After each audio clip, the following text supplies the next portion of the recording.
ও এসেই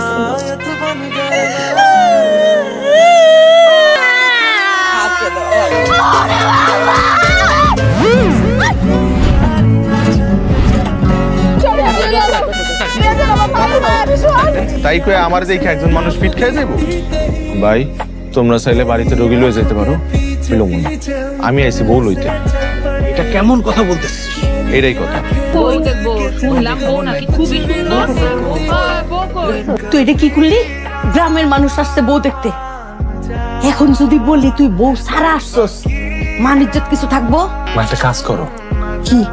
ভাবি রে মেকআপ করায় বউ সাজায় বয় তো। চর দিয়ে দাঁত ফেলাই দিবি। গ্রামের মানুষ বউ মারে চিনে না। আল্লাহ কি আর করার, কপালে লেখা রাখছিলা একলা বাসর ঘর করতে হইব, একলাই করবো, কোনো আফসোস নাই। আমি এখানে কেন? কবরে থাকার কথা ছিল, এখনো মরিস নাই। আমাদের মান ইজ্জত নষ্ট না করে তুই মরবিও না। কেন, কি হইছে? তুই যে বিয়েতে রাজি না আমাকে একবারও কইছ। বিয়ের দিন জামাইয়ের হাতে তুইলা দিয়ে আনার সময় অজ্ঞান হয়ে গেলি, জামাই তোর ধুয়েছে নাকি? এখন যদি নিতে না আসে তখন আমরা কি করবো? আপনারা আমার বউরে বকাঝকা করতেছেন কেন? জামাই আছে, জামাই বসো বসো। জামাই কি করবো? কেমন আছে বাবা? বউ ছাড়া কিভাবে ভালো থাকি? বউ যখন নিজের ইচ্ছায় হাসি খুশি মনে আমার কাছে আইতে চাইবো তখন আমি বড়ি লইতে। আচ্ছা আপনারা কিন্তু ভুলেও আমার বউরে আর বকাঝকা করেন না। আর বউ, তোমার সাথে আমার ফোনে বিস্তারিত আলোচনা। বৌমা কই? এগোবারই নাই না। তাহলে গেছিলি কেন? বউরে দেখতে গেছিলাম। মানে মানে খুব সহজ, বিয়া করলাম আর রাত একলা বাসর করলাম, বউডারে দেখতে মন চায় না, তার উপর অজ্ঞান অবস্থায় থুই আইছিলাম। মাঝখানে গিয়ে সাঁতার কাটি, তোমার লগে কথা কইতে খুব ইচ্ছা করতেছিল। তাই বলে আপনি এমনি আসবেন?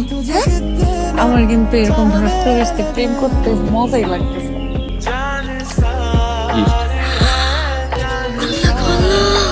এত সুন্দর গিফট নিয়ে এসেছেন।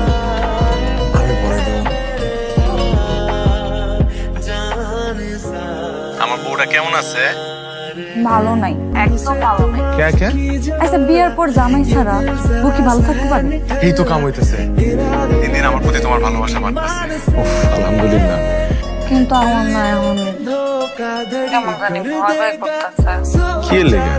আব্বা না অনেক সিরিয়াস, তোমার কাছে নাকি আমার কোনো কিছুর বিনিময় ফিরাই দিবে না। তুমি কালকে যেমনি হোক আমার নিয়ে যাও তোমার বাড়িতে। আরে ধরো, তোমার এত ভয় কি? তোমার জামাই আছে না? আরে কইলাম না লাগবো না।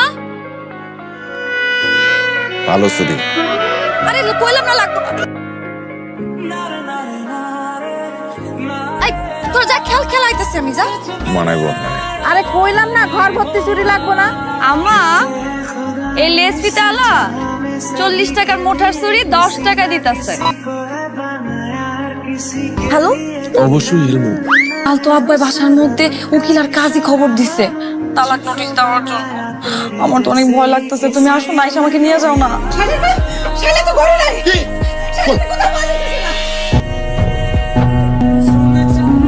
এই যে পালাই আসছি।